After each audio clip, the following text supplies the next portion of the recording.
एक बार एक वैज्ञानिक ने एक टिड्डे को पकड़ा और उसे अपनी आवाज पर छलांग लगाना सिखाया।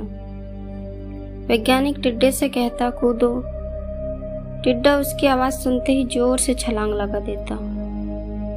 अब वह वैज्ञानिक था तो प्रयोग करना बनता ही था।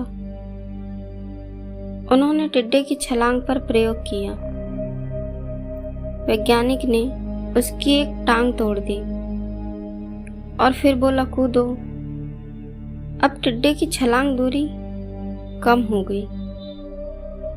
वैज्ञानिक ने उसकी दूसरी टांग तोड़ दी और फिर बोला, कूदो। टिड्डे की छलांग और कम हो गई। अब तोड़ी गई उसकी तीसरी टांग, फिर छलांग दूरी और कम हो गई। एक एक करके बेचारे टिड्डे की सारी टांग तोड़ दी गई। अब आखिरी टांग टूटने पर जब उसे कहा गया कूदो तो वह हिल भी नहीं पाया। अब वैज्ञानिक ने अपना निष्कर्ष अपनी डायरी में लिखा। जानते हो उसने क्या लिखा?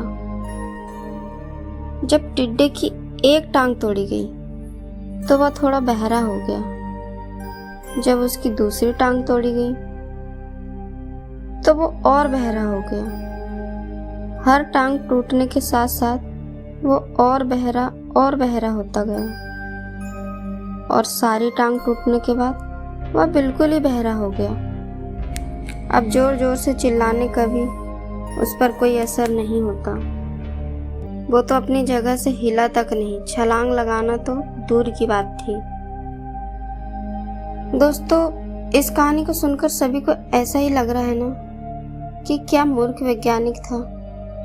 इतनी सीधी सी बात उसे समझ नहीं आई।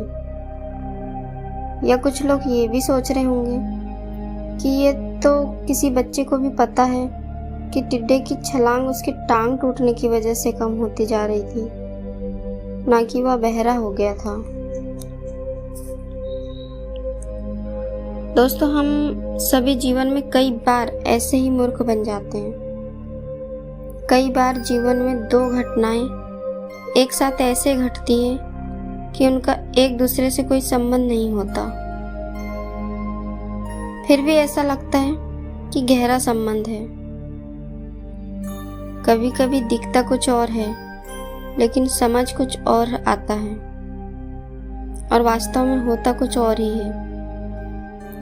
इसलिए अगर पछताना नहीं है तो जीवन में जल्दबाजी में कोई निर्णय न ले, हमेशा सोच समझ कर लें और सावधानी बरतें। नतीजे सोच विचार कर ही निकालें।